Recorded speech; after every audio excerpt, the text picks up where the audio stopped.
¿Alguien más? ¿Alguien más? Por aquí.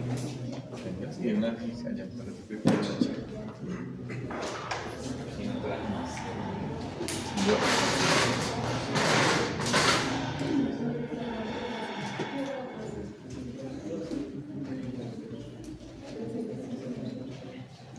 Vamos a irnos preparando para nuestro estudio en esta tarde. Y bueno, me gustaría que pudiéramos orar al Señor para que encomendemos este tiempo de enseñanza, que podamos estar atentos a la palabra y podamos aprender juntos también a la luz de lo que Dios también quiere hablar. Cuando uno le llega una notificación en el celular de un chat, ¿qué pasa? ¿No? ¿Qué pasa en nuestra mente? Y alguien me escribió, no, y quiero ponerle el pin y saber quién me escribió y quién me escribió. Y cuando nosotros vamos a la Biblia, nosotros tenemos un mensaje de Dios para nosotros. O sea, Dios quiere hablar, Dios quiere comunicarse contigo, y hoy vamos a tener ese espacio a la luz de la palabra. Entonces, acompáñenme a orar. Por favor, cierren sus ojitos, inclinen sus cabezas y vamos a orar. Amado Padre, gracias por tu favor, por tu misericordia. Gracias por ese amor tan grande con que nos has amado, por el cual entregaste a tu Hijo. Diste todo lo que tenías, Señor, por amor a nosotros. Y hoy, Señor, en ese tiempo de enseñanza, de meditación en la palabra, pedimos tu guía, tu dirección, Señor. Sé tú ayudándonos, Padre, dándonos de tu fortaleza, de tu guía. Vamos a estar atentos a lo que quieres hablarnos también en esta tarde.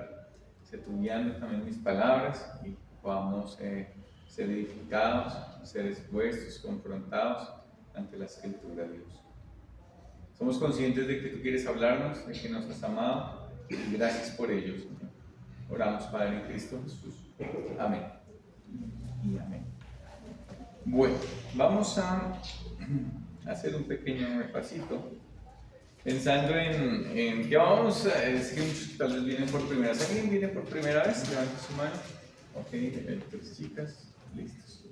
Entonces, voy a hacerles un repasito para que nosotros lleguemos al punto en donde vamos aquí en nuestro estudio, en nuestra carta. Comúnmente el ser humano tiende a ser de extremos. No sé si se han dado cuenta de eso. O tal vez en su casa sus papás son dos extremos. O tú con tu hermano eres extremos en tu manera de pensar, en la manera de actuar. En la vida cristiana también a veces actuamos con extremos. Hay un par de extremos que nos va a presentar el apóstol Pablo en esta carta. Uno que ya vimos la semana pasada, que es en el capítulo 6, y es un extremo bastante particular. Entonces, el primer extremo que tenemos, nos vamos hacia todo un lado, del lado derecho, y es el extremo del libertinaje. El apóstol Pablo escribe esta carta y les dice, mira, ustedes ya conocieron a Cristo, ya saben que Él pagó por sus pecados. Entonces, ese extremo, ¿cuál es? Vive como tú quieras, haz lo que tú quieras. Ya como Cristo ya pagó por tus pecados, peca todo lo que quieras. Ese es un extremo, ¿no? Un extremo de libertinaje. ¿Cuál sería el otro extremo? No, me voy para el otro lado. ¿Cuál sería ese? Uno que te dicen, cuidado, tienes que vivir, y te sacan un papel. Honesta, listas. No estás haciendo esto, no estás haciendo esta otra cosa. Y tienes una lista de chequeo de cosas que debes hacer. No podemos hacer caso omiso a la ley de Dios. Pienses. Entonces el otro extremo es el legalismo. Es un extremo en que se lleva hacia tienes que cumplir y observar y hacer todas estas cosas para tú agradar a Dios. Y los dos extremos son malos. Tanto el libertinaje, decir hagas todo lo que quieras y peca todo lo que quieras, como el otro extremo de tienes que hacer esto y esto y esto para que tú agrades a Dios. Los dos extremos no son saludables y la pregunta es, bueno, ¿cuál de los dos tiene la razón? ¿Cuál de los dos es el verdadero? Pues ninguno de los dos extremos es sano y saludable. Y vamos a ver en esta carta que nos va a presentar un perfecto equilibrio que es la obra del Evangelio, es Cristo Jesús. Y lo que cantamos ahorita, ¿no? De tal manera me amo, pero también ese amor nos lleva a una vida de obediencia a Él. ¿Cómo llegaron hasta este punto, no? ¿Cómo llegaron hasta este punto? Vamos a ver, y va a ser un repasito chiquitito para todos los que estamos aquí. ¿De qué trata la carta de Romanos? Es una carta que escribió el apóstol Pablo a una iglesia que estaba en la capital de Italia. ¿Cuál es la capital de Italia? Y les escribe esto para comunicarles una verdad. Y es la verdad del Evangelio. El Evangelio es buenas noticias. Pero las buenas noticias van acompañadas de malas noticias también. Capítulo 1, versículo 18. Capítulo 1, versículo 18. Y vamos a leer del 18 al 20. Y el apóstol Pablo los va a llevar por un hilo de argumentos, versículos tras versículos, para finalmente llegar al estudio que vamos a tener hoy, que es en el capítulo 7. Entonces, 1, 18 al 20. A ver quién me ayuda con esa lectura, por favor. Porque la ira de Dios se revela desde el cielo contra toda impiedad e injusticia de los hombres que detienen con injusticia la verdad. Porque lo que de Dios se conoce les es manifiesto, porque Dios se lo manifestó. Porque las cosas invisibles de Él, su eterno poder y bondad, se hacen claramente visibles desde la creación del mundo, siendo entendidas por medio de las cosas hechas, de modo que no tienen excusa. Okay. Para todos aquellos chicos que vienen por primera vez o que tal vez tu segunda, tercera vez o aún si vienes hoy, hay una mala noticia. Y la mala noticia que comunica primeramente el apóstol Pablo es que toda la humanidad delante de Dios somos sin excusa. Toda la humanidad delante de Dios somos sin excusa. Y el primer argumento es, tú te presentarías delante de Dios y lo que te está diciendo aquí, mira, la ira de Dios se revela desde el cielo contra toda impiedad, toda maldad e injusticia de los hombres que detienen con injusticia la verdad. No sé si han notado que hay una oposición hacia todo lo verdadero, hacia todo lo bueno. Pero, ¿por qué pasa esto? Versículo 19, porque lo que de Dios se conoce les es manifiesto, pues Dios se lo manifestó. Nadie podría presentarse delante de Dios y decir, yo nunca tuve la oportunidad de conocer a Dios. ¿Sabes por qué no? Porque Dios se ha manifestado. Dios se ha mostrado, versículo 20. Porque las cosas invisibles de Él, su eterno poder y deidad, se hacen claramente visibles desde la creación del mundo, siendo entendidas por medio de las cosas hechas, de modo que no tienen excusa. Ningún ser humano tiene excusa delante de Dios de decir, yo no sabía. ¿Sabes por qué? Porque la creación dice, hay un creador. Si ustedes miran a su alrededor, hay una gran cantidad de cosas aquí. Miras allá y tienes un instrumento musical. ¿Y qué piensas de un instrumento musical? Alguien lo diseñó, alguien lo pensó, alguien lo hizo. Miras hacia acá, tienes un computador, tienes ahí un celular, tienes sillas, y estamos rodeados de un montón de cosas. Y nadie puede pretender y pensar que eso llegó por accidente, sino alguien lo diseñó y alguien lo pensó. Entonces cuando tú sales y miras el cielo, miras las montañas, miras las plantas, la conclusión es, hay un Dios todopoderoso. De manera que yo no tengo ninguna excusa, ningún ser humano tiene ninguna excusa. Siguiente argumento que le presenta el apóstol Pablo, versículo 21. Dice, pues habiendo conocido a Dios, dice, no le glorificaron como a Dios, ni le dieron gracias. Todo comenzó con una pareja, Adán y Eva, en el huerto. ¿Conocieron a Dios? Sí. ¿Tuvieron hijos? Sí. ¿Qué tenían que hacer ellos, Adán y Eva?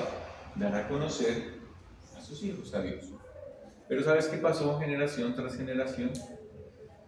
Dice ahí el texto bíblico, conociendo a Dios no le glorificaron como a Dios. Ni siquiera le dieron gracias. ¿Ustedes han pensado en todas las cosas que tenemos de parte de Dios? La cantidad de frutas, el hecho que tengas un lugar donde dormir, que hayas nacido bajo una familia, porque no tengas todas las bendiciones materiales que te imaginas y que quisieras. Pero tenemos todo un montón de cosas que Dios ha dado. Pero ¿sabes qué hizo el ser humano? Dice, no le dio gracias. Dice, sino que se envanecieron en sus razonamientos y su corazón, que es necio, fue puesto en tinieblas, o sea, entenebrecido. Debió haber sido agradecido con Dios, el ser humano, pero no lo hizo. Conocieron a Dios esas primeras generaciones, pero pasó el tiempo y no fueron agradecidos. Y finalmente, el tercer argumento que presenta Pablo está en el capítulo 2, versículo 14. 2, 14 y 15. Pasa una página y vamos a Romanos 2, 14 y 15. ¿Qué está diciendo el apóstol Pablo? Toda la humanidad está bajo pecado y ninguno tiene excusa delante de Dios. Primer argumento, ¿cuál fue? La creación te habla de que Dios existe. Segundo argumento, tus antepasados conocieron a Dios y debieron darte a conocer a Dios, pero no lo hicieron. Tercer argumento, mira lo que dice 2.14. Porque cuando los gentiles, un gentil es todo aquel que no es judío, dice que no tienen ley, o sea, que no conocen la Biblia, dice, hacen por naturaleza lo que es de la ley. Estos, aunque no tengan ley, son ley para sí mismos, mostrando la obra de la ley escrita en sus corazones, dando testimonio su conciencia y acusándoles o defendiéndoles sus razonamientos en el día que Dios juzgará por Jesucristo los secretos de los hombres conforme a mi evangelio. El tercer argumento que presenta el apóstol Pablo, ¿sabes cuál es? La conciencia. ¿Cuántos de ustedes tienen conciencia? ¿Y ustedes se han sentido mal en su conciencia? Tú vas al otro lado del mundo, Japón, a China, y vas a encontrar a un joven, tal vez de tu misma edad. Y si tú le quitas su celular, allá en Japón, ¿será que está mal quitarle el celular a otra persona? ¿Sí o no? ¿Y si él tenía 2 celulares, estaría mal? ¿Sí? ¿Y por qué está mal? Si es Japón, es otro país. Porque Dios dijo aquí que los gentiles, mira, una persona así no sea creyente, sabe lo que está mal y lo que está bien porque su conciencia, Dios escribió la ley en nuestros corazones. ¿Ustedes se han sentido mal por cosas esta semana, algo que hayan hecho? Muy seguramente que sí, porque Dios dejó una conciencia. Y esa conciencia, ¿sabes a qué nos lleva? ¿A qué nos apunta? A la obra de la ley, a decir, mira, esto que tú estás haciendo está mal. Daniel, eso que hiciste estuvo mal delante de Dios. Entonces los lleva para eso. Capítulo 3.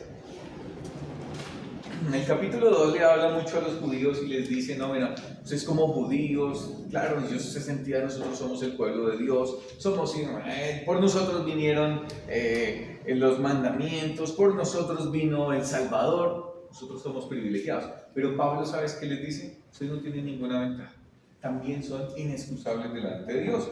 Y en el capítulo 3 nos va a dejar con más malas noticias. Versículo 10 y versículo 11. Capítulo 3, versículos 10 y 11. ¿Estamos ahí? ¿Listos? A ver, ¿quién me quiere ayudar con esa otra lectura? Capítulo 3, versículos 10 y 11. Como está escrito, no hay justo ni aun uno, no hay quien entienda, no hay quien busque a Dios. No hay justo. ¿Quién podría presentarse delante de Dios hoy y decir, yo soy totalmente bueno? ¿Sabe? La Biblia dice, y la mala noticia para todos nosotros aquí hoy es, no hay ningún solo justo. El pastor de la iglesia, no. El Papa está a punto de morirse, tampoco. No hay ni uno solo. No hay quien haga lo bueno. No hay quien busque a Dios. Dice, todos se desviaron. A una se hicieron inútiles. Hasta ahí va la mala noticia. Mala noticia. Nuestro pecado nos lleva, la paga del pecado es la muerte. Mala noticia, toda la humanidad está bajo pecado. Tercera mala noticia, no tenemos ninguna excusa delante de Dios. Pero ahora vienen las buenas noticias. Todo esto presenta un panorama triste. Pero déjenme alentarles con lo siguiente. Capítulo 4, que lo vimos el año pasado, nos presenta, ¿no? Nos dice, listo, estamos bajo pecado. Pero sabes, Dios envió un Salvador. Y hay una manera de escapar. Hay una manera en que la justicia de Dios sea cumplida. ¿Y sabes cuál es? Es por medio de la fe. Dice, y acá en el capítulo 4 nos presenta el ejemplo de Abraham. Abraham, el padre de la fe, Y vamos a ver lo que nos dice aquí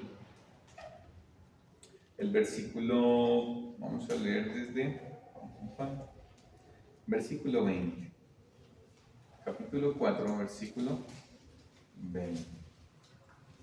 Dice, tampoco dudó, hablando de Abraham, Dios le había prometido un hijo, y pasó mucho tiempo, y para que llegara este hijo, y de ese hijo iba a formar una nación, y de esa nación iba a venir el libertador prometido. Dice, tampoco dudó por incredulidad de la promesa de Dios, sino que se fortaleció en fe dando gloria a Dios, plenamente convencido de que era también poderoso para hacer todo lo que había prometido. Por lo cual también su fe, dice, le fue contada por justicia. Su fe le fue contada por justicia. Todos, dice la Biblia, no hay ni un solo justo. Pero hay una manera en que nuestra fe, si nosotros confiamos en lo que hizo Cristo, la justicia de Cristo pasa a ser nuestra. Yo que era culpable, paso a ser declarado justo. Yo que merecía el castigo inexcusable, ahora puedo ser declarado inocente. Y eso fue para con Abraham. Dice, y no solamente con respecto a él se escribió que le fue contada, dice el versículo 23, sino también con respecto a nosotros, a quienes ha de ser contada. Esto es, a los que creemos en el que levantó de los muertos a Jesús, nuestro Señor, el cual fue entregado por nuestras transgresiones y resucitado para nuestra justificación. ¡Ay! La buena noticia, chicos, ¿sabes qué es? Sí, estamos bajo pecado. No hay ni un solo justo. Aquí no hay nadie que haga lo bueno. Ni uno solo. Pero la buena noticia es que sí hubo alguien que hizo lo bueno. Ese es Jesús. Y tú merecías el castigo, yo merecía el castigo, pero alguien más tomó tu lugar. ¿Y sabes quién fue? Fue Jesús. Dice ahí el texto bíblico que si confiamos en aquel que le levantó entre los muertos, somos declarados justos. Si tú te arrepientes de tus pecados y confías en Jesús, eres declarado justo delante de Dios. Esa es la buena noticia. Y eso nos lo amplía en el capítulo 5 que vimos hace 2 reuniones atrás, cuando Natán nos hablaba del amor de Dios. ¿Quién de aquí moriría por su mamá? ¿Por su papá? ¿Por su hermano? ¿Por su mejor amigo? ¿No? Pero ¿quién de ustedes moriría por un enemigo? Por ese compañero de clase que te hace la vida imposible. ¿Quién moriría por ese vecino que te deja el excremento de su mascota enfrente de tu cuerpo? Que te mega la basura o que se burla de ti. ¿Morirías por esa persona? Tal vez nadie lo haría. Pero ¿sabes qué dice la Biblia? Mas Dios muestra su amor para con nosotros, en que siendo aún pecadores, Cristo murió por nosotros. ¿Y sabes por quién murió? Por ti y por mí. Puedes decir tu nombre. Cristo murió por ti. ¿Y sabes quién era? Su enemigo, lejos de Dios, estaba totalmente enemistado con él, pero a través de Cristo nos mostró todo su amor. Entonces, viene el hilo, ¿no? El hilo del argumento. Entonces, listo, estamos bajo pecado, ahora somos declarados justos. Si hemos creído en Cristo y nos hemos arrepentido, ahora, entonces ya Dios nos mostró todo su amor. Y en el capítulo 6, entonces, versículo 1, capítulo 6, versículo 1. ¿Qué pues diremos? ¿Perseveraremos en el pecado para que la gracia abunde? O sea, en pocas palabras, como ya Cristo murió, como somos declarados justos, como Él nos mostró su amor, hagamos todo lo que queramos. ¿Vivimos de esa manera? El apóstol Pablo les va a decir, no. ¿Qué dice ahí al final del versículo 2? Dice, en ninguna manera. Dice, porque los que hemos muerto al pecado, ¿cómo viviremos aún en él? No tenemos. Entonces, una persona, si tú has tomado una decisión por Cristo, ¿sabes cómo debemos vivir? Y considerarnos muertos al pecado. Por eso nosotros tenemos un canal de YouTube con el patrocinio de Yo Soy Huérfano. Creamos este canal de YouTube hace tiempo atrás y también tenemos una red social de Instagram que se llama así, Muerto al Mundo. y morimos al pecado, morimos al mundo, pero ¿quién hace eso? Todos aquellos que han tomado una decisión por Cristo. Déjenme ilustrarlo de la siguiente manera. Nosotros nacimos en una condición de pecado. Y la Biblia dice que somos esclavos del pecado. ¿Ustedes saben qué es un esclavo? ¿Qué es un esclavo? Alguien que no puede tomar sus propias decisiones. ¿Qué más? ¿Nació qué? Está sometido. ¿Qué más? ¿Qué más les da la idea de un esclavo?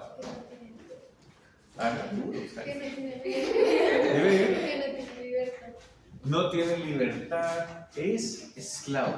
El esclavo somete su voluntad a la de otra persona. El esclavo no tiene libertad, no puede decidir qué hacer. ¿Y sabes qué dice la Biblia? Que cada uno de nosotros somos esclavos o nacimos esclavos del pecado. Entonces imagínate esto. Bueno, eso me lo prestó mi hijo. Le pedí un peluche furioso y que mostrara así.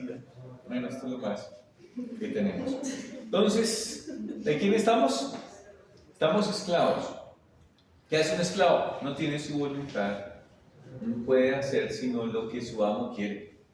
Y tú y yo nacimos en esa condición. Entonces, ¿de quién soy esclavo? Del pecado. Si el pecado se va para allá, ¿yo qué tengo que hacer? Pues me voy. Si se va para allá, ¿para dónde me lleva? A otra condición de pecado. Y estoy totalmente esclavo, porque estoy atado. Cuando tú y yo confiamos en Cristo, ¿sabes qué es lo que hace Cristo? Como si tomara una espada y cogiera esta cadena y ¡pam!, la corta. El pecado queda ahí, a mi lado. Sí, tengo un cuerpo y tengo una carne que desea pecar. Pero yo ya estoy libre de ese esclavo, de ese amo que me llevaba siempre a pecar. La diferencia entre una persona que confía en Cristo y un incrédulo, ¿sabes cuál es? Es su vínculo con el pecado. Una persona no creyente, ¿qué hace? Solo peca y peca y peca, porque su amo está ahí y los lleva para donde quiere. Pero ¿sabes qué pasa con un creyente? Lo que dice capítulo 6, versículo 15. ¿Qué pues? Dice, pecaremos porque no estamos bajo la ley, sino bajo la gracia. En ninguna manera, en ninguna manera. Y mira lo que dice anteriormente, versículo 12. No reine pues el pecado en vuestro cuerpo mortal, de modo que lo obedezcáis en sus concupiscencias. Concupiscencias es sus deseos. Ni tampoco presentéis vuestros miembros al pecado como instrumentos de iniquidad o de maldad, sino presentaos vosotros mismos a Dios como vivos de entre los muertos y vuestros miembros a Dios como instrumentos de justicia. Miren el versículo 14. Porque el pecado no se enseñoreará de vosotros. Ya no es nuestro amo. Si tú has creído en Cristo, ya no estás atado a esa cadena del pecado que te llevaba siempre peco y peco y peco. ¿Y cómo escapo? ¿Cómo salgo de esto? No. En Cristo ya el pecado no nos domina. En Cristo, cuando viene una tentación, puedes decir no. En Cristo, cuando tú tienes un mal pensamiento y quieres contestarle feo a tus papás, puedes decir no. Pero mientras tú no tomes una decisión por Cristo, no vas a tener ninguna batalla por el pecado, sino, ¿sabes? Seguirás con tu cadena atada ahí al pecado. Entonces, capítulo 6, el apóstol Pablo va a contestar a ese primer extremo. ¿Se acuerdan que comencé diciéndoles de dos extremos? El primer extremo, ¿cuál era? El libertinaje. Entonces podemos hacer todo lo que queramos. El apóstol Pablo le dice, mira, si la obra de Cristo es que ya no eres esclavo del pecado, no tienes que estar diciendo, voy a pecar desbordadamente. No tenemos que hacer eso. No tenemos que hacer eso. Y les contesta de esa manera. Ahora, en una ocasión conocí una joven hace muchos años atrás. Ustedes no la conocen, no traten de ponerle nombres. ¿No? Y charlábamos con esta chica, tenía 17 años tal vez. Y ella creía que era creyente. Asistía a la iglesia, fue miembro y servía. Y pensaba que ella era creyente. Sabía, sí, Cristo murió en la cruz por mí. Pero nunca había tomado una decisión por Cristo. ¿Sabes por qué nos dimos cuenta que no era creyente? Una chica que vivió una vida totalmente libertina, en pecado, se acostaba con los chicos y le daba igual, no le dolía su pecado. Y nosotros le hacíamos ver que la palabra de Dios no, o sea, si no te duele el pecado, tú no eres creyente, eres esclava del pecado todavía. Necesitas ser liberada por Jesús del pecado. Si no te duele el pecado, no batallas con el pecado, no eres creyente. De manera que para nosotros este extremo de decir, venga, ahora ya Cristo murió, entonces hago todo lo que quiera, no. Mira, amados chicos, si ustedes depositan su confianza en Cristo, conocerán la verdadera libertad. Y la verdadera libertad no es haz todo lo que tú quieras y es peco y peco y peco, no, porque estoy siendo esclavo. La verdadera libertad es, yo digo no a eso. Que te sientes tentado tal vez a ver cierto video en internet de contenido explícito. Tú, en Cristo Jesús, puedes decir no. Sin Cristo, ¿sabes qué haces? Uno, otro. Y es un desenfreno de pecado. En Cristo Jesús podemos frenar y decir no a las batallas contra el pecado. Entonces, ahora nos vamos para el otro extremo, ¿no? ¿Cuál sería el otro extremo? Legalismo. Tienes que obedecer y vivir de esta manera, así y así y así, porque así tú agradas a Dios. Si tú no haces eso, no estás agradando a Dios. Y ese es el otro extremo, que también es muy dañino. Entonces tú tienes que cumplir cierta cantidad de normas, porque si no las cumples, tú no estás agradando a Dios. Y muchos viven en esa frustración, pretendiendo que por su propio esfuerzo pueden obedecer los mandamientos y así agradar a Dios. Y mira lo que dice aquí. Voy a leer algo muy puntual acerca del legalismo. Dice la creencia que se puede llegar a ser santo y agradar a Dios obedeciéndoles. Pues, tú le obedeces, entonces tú agradas a Dios. Es medir la espiritualidad por un listado de cosas por hacer. Y nota que cada uno de nosotros, en cierto momento, si tú ya has confiado en Cristo, puedes estar en alguno de los extremos. En otra como, ya Cristo me perdonó, pues lo hago y ya, después confieso y me aparto. O en otra, muy riguroso y vivo frustrado porque batallo y debía haber hecho esto y esto y esto y ya no estoy siendo agradable a Dios. Ya no estoy porque pretendo agradar a Dios por mi propio esfuerzo, en mis propias fuerzas. La equivocación del legalismo es poner énfasis en los pecados y no en el pecado, que es la raíz del problema. Se juzga más por lo externo que por lo interno. Entonces, la pregunta es, si yo no puedo agradar a Dios, ¿por qué Dios dejó unos mandamientos? ¿Por qué dejó una ley? Y esa pregunta la va a contestar el apóstol Pablo en esta carta.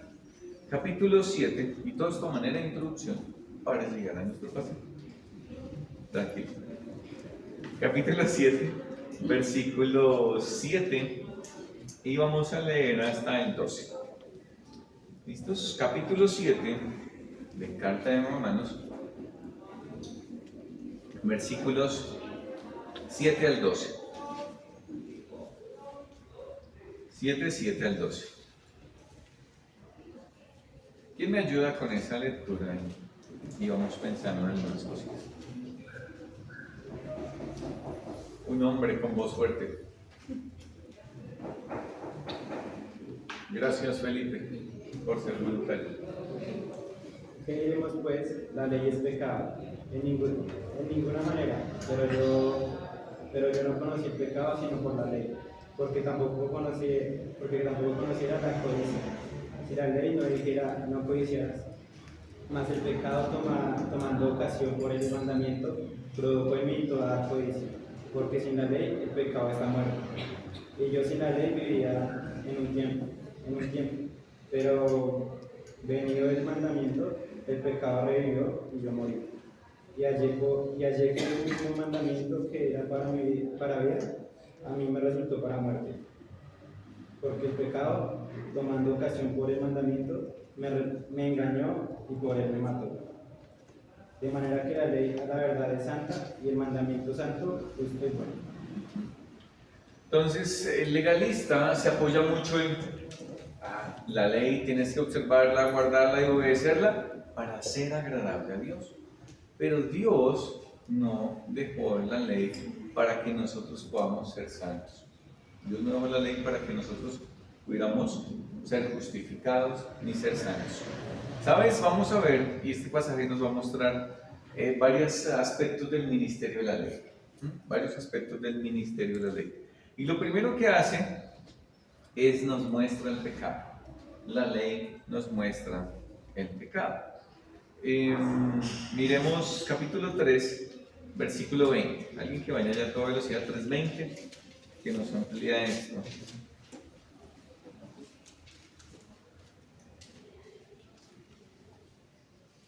3:20, ¿quién lo tiene por ahí?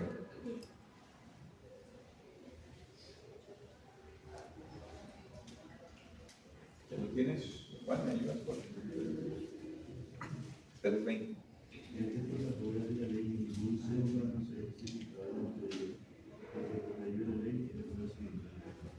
Entonces, ¿para qué sirve la ley? Por medio de la ley es el conocimiento del pecado.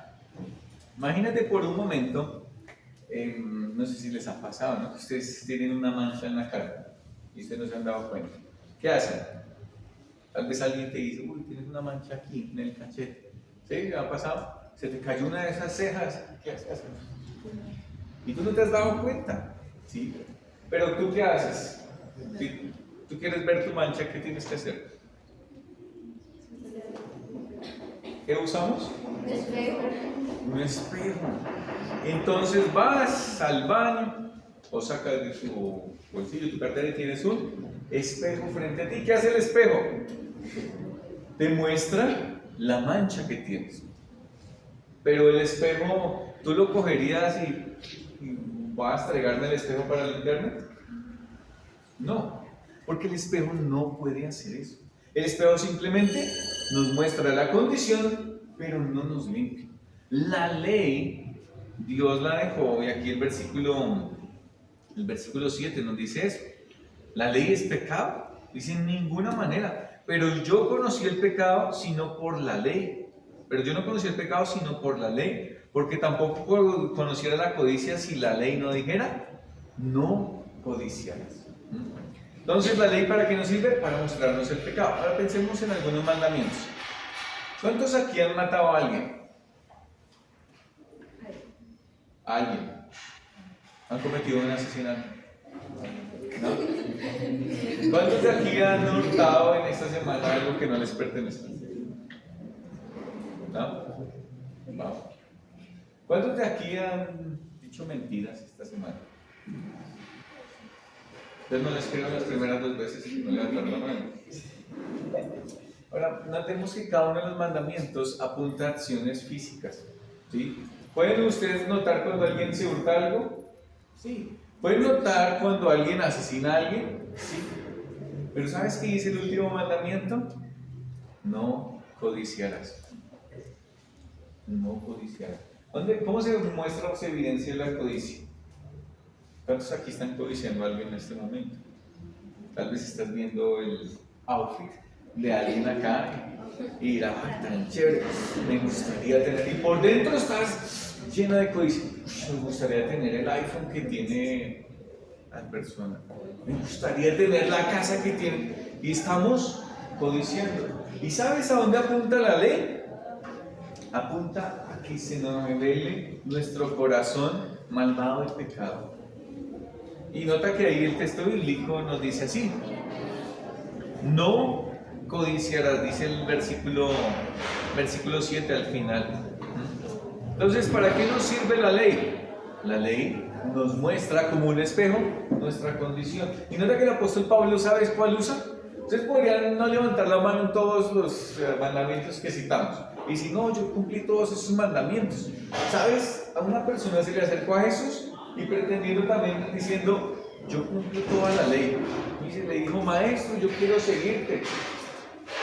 Y Jesús le dice, bueno, está bien tus deseos y todo eso. ¿Y qué debo hacer para ir al cielo? Le pregunta ese joven a Jesús. Le dice, no, pues conoce los mandamientos, cúmplelos y vivirás. Y entonces le dice alguna vez, no, pues le dice, yo los cumplo desde que era niño. ¿Y sabes qué le dijo Jesús? Le dice, ve, vende todo lo que tienes y dalo a los pobres. ¿Y sabes qué fue la respuesta del joven? La respuesta del joven se fue triste porque tenía muchas cosas, dice la Biblia. ¿Y sabes qué era lo que era en su corazón? Codicia. Codicia, ambición.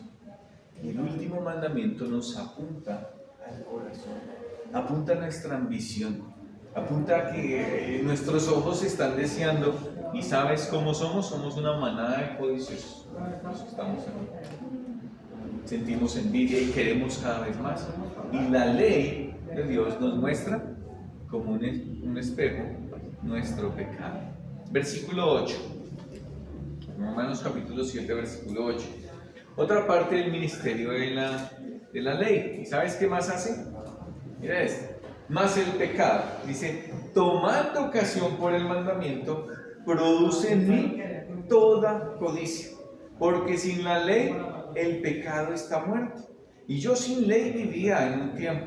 Pero venido el mandamiento, el pecado me vivió y yo morí. No sé si usted ha visto, tal vez caminando, tal vez en un centro comercial que dice, ponen un aviso y una valla y dice pintura fresca.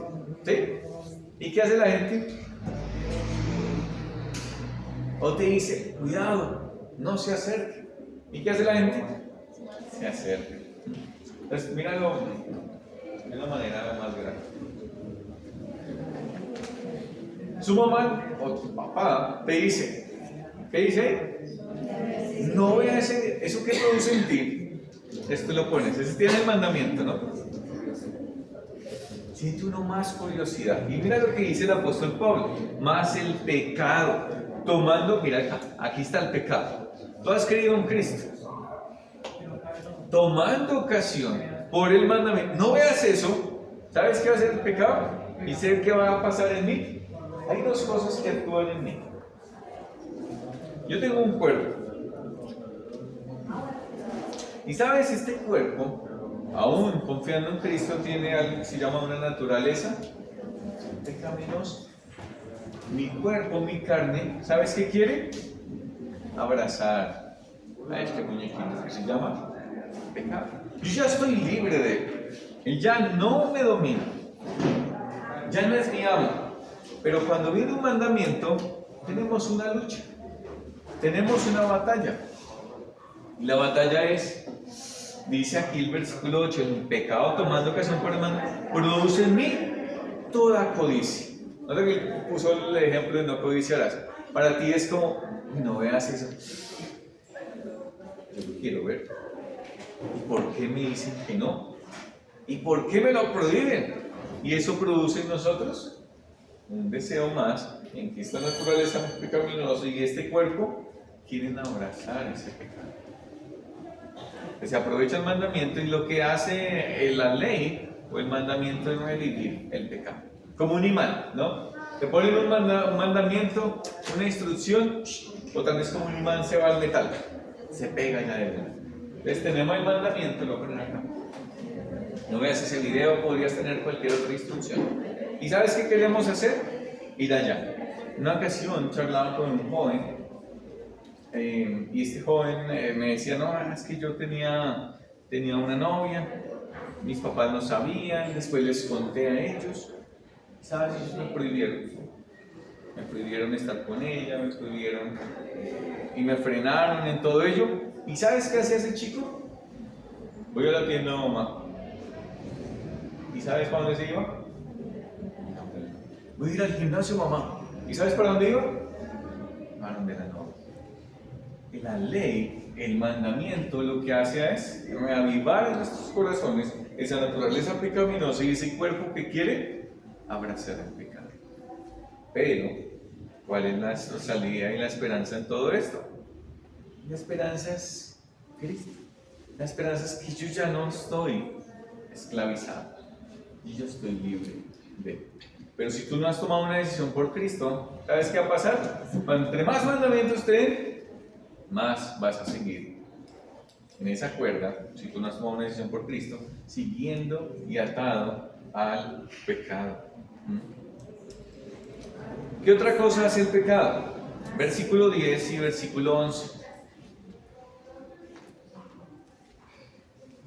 En la ley, perdón. ¿Qué otra cosa hace la ley? Versículo 10 y versículo 11. Entonces, ya hemos visto. ¿Qué hace la ley? Nos muestra el pecado. ¿Qué es lo segundo que hace la ley? Nos reaviva al pecar. Nos reaviva el pecado. Y lo otro que hace la ley, ¿sabes qué es? Es matarnos. Miremos este versículo 10 y versículo 11.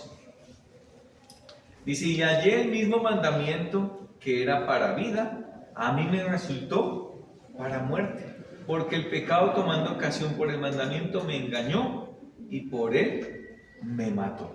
¿Sabes? En capítulo 7 nos presenta una lucha, y es una lucha de Pablo, quien era un judío y conocía los mandamientos, y él está luchando y batallando por decir, venga, yo quiero agradar al Señor a través de cumplir la ley. Está en el extremo del legalismo, acordémonos. ¿Cuál es el extremo del legalismo? Cumplir normas para pretender agradar a Dios. Y él está batallando con eso, pero se dio cuenta, no, es totalmente imposible. Fracasó en su intento, ¿sí? Está tratando en sus medios de obedecerle, de verse más santo por hacer y cumplir. ¿Y sabes qué hizo? Dice aquí que la ley, dice en el versículo 9, y yo sin la ley vivía en un tiempo, pero vendido el mandamiento, el pecado me vivió y yo morí. Y el versículo 11 dice, porque el pecado tomando ocasión por el mandamiento me engañó y por él me mató. Pretendía agradar a Dios con observar muchas leyes. ¿Y sabes qué fue el resultado? No se pudo acercar a Dios a través de pretender en sus propios esfuerzos agradar a Dios en esa observancia de la ley, sino, ¿sabes? Murió. Y murió no en el sentido no que cayó muerto y fulminado, sino murió en el sentido de que su comunión con el Señor no estaba bien, de que su comunión con el Señor no funcionaba. Eso es como pretender, hace años atrás, nuestro hijo tuvo una fractura. ¿Cuántos se han fracturado aquí? ¿No? ¿Qué pasa cuando uno se fractura? Uno va al médico, ¿qué hace? Primero te toman una placa, ¿sí? Y miran si estás fracturado o estás... ¿Cuál es la otra? Bueno, dependiendo de la lesión que tienen y determina qué te van a hacer. Si una cirugía, si es necesario. Pero imagínate que tú estás fracturado, vas al hospital, te entregan la placa y te dicen, mira, está la placa. Y tú coges esa placa y te la pones en el brazo y eso te soluciona el asunto. No. La placa muestra la condición. La ley nos muestra el pecado, pero no lo soluciona.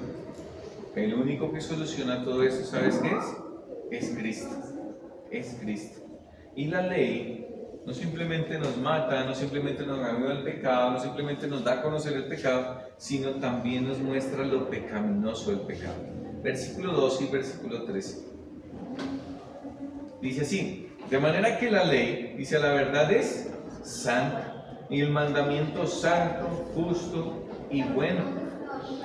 Versículo 13. Luego lo que es bueno vino a ser muerte para mí, en ninguna manera, sino que el pecado, para mostrarse pecado, produjo en mí la muerte por medio de lo que es bueno, a fin de que por el mandamiento el pecado llegase a ser sobremanera pecaminoso. Entonces nota, la ley de Dios, ¿sabes qué es? La ley de Dios es buena, santa, justa. El problema no son los mandamientos. ¿Sabes cuál es el problema? El problema es el pecado. El problema es mi naturaleza pecaminosa. El problema está ahí. Entonces, el pecado, la ley nos muestra el pecado. El pecado se revive y nos lleva a la muerte. La conclusión es, venga, la ley nos va a llevar también a que nosotros nos demos cuenta lo grave que es el pecado. Antes cuando hicimos el ejercicio, todos levantaron casi la mano cuando hablamos de la mentira, ¿sí? Todos dijeron, listo, yo no maté, listo, no, yo no maté nada. Pero cuando dijimos, ¿cuántos han mentido? Levantamos la mano. Y ahora, cuando nosotros vamos a la ley, es darnos cuenta de lo pecaminosa que es. ¿Te has dado cuenta qué dice la Biblia o qué dice Dios acerca de la mentira? ¿Será que para Dios es un pecado? Puedes decir y pretender taparlo y maquillarlo, pero es que fue una mentirita pequeñita. Es que era para yo quedar bien. No le hice ningún mal a nadie con la mentira que dije. Pero sabes, vamos a la Biblia. ¿Y sabes qué piensa Dios de la mentira? Dios odia los labios mentirosos. Dios dice que el padre de mentira es Satanás. Y podrías leer un montón de versículos acerca de la mentira. ¿Y sabes qué hace? La ley nos muestra la pecaminosidad del pecado. Nos agranda y nos amplía y nos dice cuán malo es el pecado. Mira a los ojos de Dios cómo se ve. Ahora vamos a leer los versículos 14 al 23. Porque aquí el apóstol Pablo, recordemos lo que él está haciendo, ¿no? Él está teniendo una batalla. ¿Cuál es su batalla? Está en el extremo del legalismo, diciendo, yo quiero agradar a Dios y voy a cumplir esto y a cumplir esto y esto y esto otro para pretender agradar a Dios. ¿Pero será que lo va a lograr? Vamos a ver. Parece como un trabalenguas, pero en medio de todo nos va a expresar lo que era la lucha de él, para llegar a una conclusión en el versículo 24 y 25. Versículos 14 al 23. Dice, porque sabemos que la ley es espiritual, mas yo soy carnal, vendido al pecado, porque lo que hago no lo entiendo, pues no hago lo que quiero, sino lo que aborrezco, eso hago. Y si lo que no quiero, esto hago, apruebo que la ley es buena, de manera que ya no soy yo quien hace aquello, sino el pecado que mora en mí. Y yo sé que en mí, esto es, en mi carne, no mora el bien, porque el querer el bien está en mí, pero no el hacerlo. Porque no hago el bien que quiero, sino el mal que no quiero, esto hago. Y si hago lo que no quiero, ya no lo hago yo, sino el pecado que mora en mí. Así que queriendo yo hacer el bien, hallo esta ley, que el mal está en mí.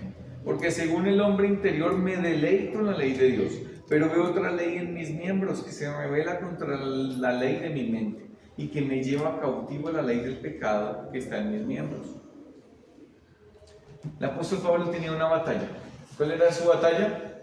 Decir, mira, yo quiero no mentir, yo quiero no hurtar, yo quiero no enojarme con otras personas y cometer homicidio. Yo quiero no adulterar en mi corazón. Y se esforzaba, pero ¿sabes? Llegaba al final del día y decía, me odio. Y vivió una vida frustrada. ¿Sabes por qué? Porque pretendía agradar a Dios por la observancia de las leyes. ¿Se acuerdan lo que leímos en 3:20? Nadie puede ser declarado justo por la ley. Ninguno de nosotros puede guardar la ley y pretender y decir, yo cumplo toda la ley, Señor, aquí estoy, soy el más perfecto, dame la bienvenida ya en el cielo, porque no lo podemos hacer. La ley nos muestra el pecado, nos muestra cuán pecaminoso es, nos lleva a la muerte, pero lo que nosotros notamos aquí es que esa vida de legalismo nos lleva sino a una frustración. Y la salida está en el versículo 24 y 25. Entonces, notemos la frustración de Pablo. Miserable de mí, dice, ¿quién me librará de este cuerpo? Mira que tiene este cuerpo. Es un cuerpo que tiene una naturaleza pecaminosa que solo quiere abrazar el pecado.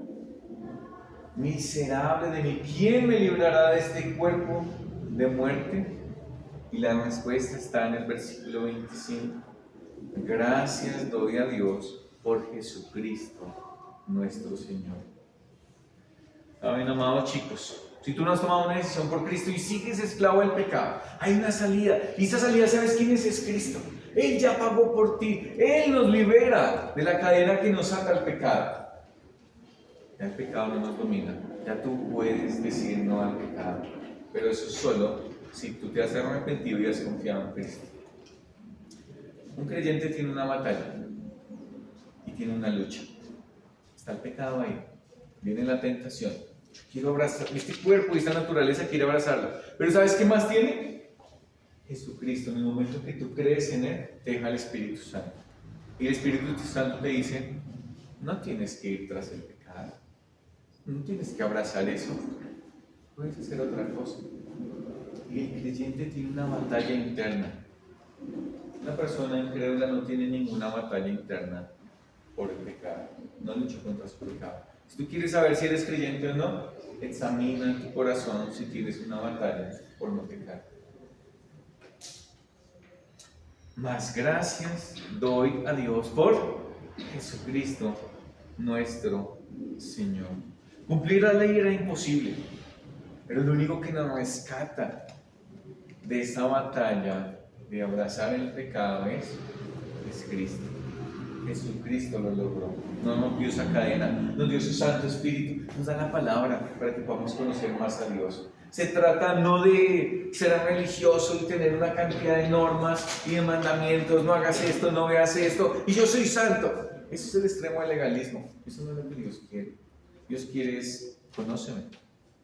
Y si tú me conoces, si tienes una relación conmigo, te doy al Espíritu Santo, te doy la palabra, y tú en una relación vas a hacer lo que a mí me agrada. No se trata de, ay, ya Cristo murió por mí, entonces hago todo lo que yo quiera, y soy en el extremo del libertinaje. Tampoco es de esa manera. El punto de equilibrio es gracias a Jesucristo, gracias a su obra en la cruz, que nos rompió esa cadena que nos ataba al pecado. Se trata de una relación que abraza a Cristo, que vive siendo guiado por el Espíritu Santo, que te dice y te ayuda a decir, no le grites a tus padres, que te frena cuando tú vas a ver un video, que te frena cuando van a salir palabras groseras e imprudentes de tu boca. Pero solo eso lo logramos cuando hemos tomado una decisión por Cristo. Y si ya eres creyente, si ya has tomado una decisión por Cristo, no abracemos el pecado. El pecado ya no nos gobierna. El pecado ya nos enseñoreará. Sí, tenemos una naturaleza pecaminosa y un cuerpo que nos pide pecar. Pero nosotros ya no estamos para vivir para nuestro cuerpo y para nuestra naturaleza. Tú puedes decirle no a esta naturaleza pecaminosa. Llegará un momento en el que Cristo nos transformará. Y este cuerpo que solo pedía pecar y esta naturaleza pecaminosa que solo pedía abrazar el pecado, ya no estará más. Cristo nos transformará. En esa relación personal con Cristo que podemos gozar, es un punto de equilibrio en el centro, en que yo vivo. Ya mis miembros que antes pecaban, ahora los entrego para que sirvan a Dios, sirvan a la justicia. ¿Cómo vives tu vida hoy día? Estoy comprendiendo lo que es la obra de Cristo en la cruz. Hermano, solo te voy a hablar del Evangelio. Y te voy a hablar del Evangelio en muchos aspectos. Y ese es un aspecto que muchos cristianos batallan, entre el extremo del libertinaje y el legalismo. Pero el punto de equilibrio es Cristo. Sal del legalismo, sal del libertinaje y vuelve a la gracia de Dios, al poder del Evangelio y a vivir centrada en lo que Cristo hizo en la cruz. No se trata de yo le agrado a Dios por lo que hago, sino ya en Cristo le soy agradable por lo que Él hizo. No se trata de, ya Cristo pagó, entonces no me importa nada del pecado. No, te ha de doler porque estás en una comunión con Dios. El Espíritu Santo vive dentro de ti. Si no te duele el pecado, no eres creyente. No te engañes. No engañes a tus papás. Si no te duele pecar, si no te duele abrazar el pecado, no conoces a Cristo. Yo te animo de todo mi corazón a que seas verdaderamente libre del pecado. Y esa verdadera libertad solo te la da Cristo. Cuando tú te arrepientes y confías en la obra que Él hizo en la cruz. Y esa obra es suficiente para vivir una vida que le agrada al Señor. ¿Cómo vives tu vida hoy día? El centro de equilibrio es la cruz de Cristo. Necesitamos siempre ir a decir, Señor, sé que quiero a veces ser legalista hoy y decir, venga, yo quiero hacer esto porque pretendo agradar a Dios de esta manera. Pero no, ya en Cristo le soy agradable y esas buenas obras y ese fruto va a salir de una comunión con Cristo y el Espíritu Santo que mora en ti. De todo mi corazón, para aquellos que no han tomado una decisión por Cristo, vamos a charlar acerca de ello. La mala noticia, estamos bajo pecado, pero hay alguien que puso solución al problema más grande que tú y yo tenemos, y es cómo nos presentaremos delante de Dios a una eternidad. Permítame orar, terminamos. Padre, gracias por tu palabra, por este tiempo que nos das de conocerte, de ver en la Escritura también lo que tú has hecho por nosotros.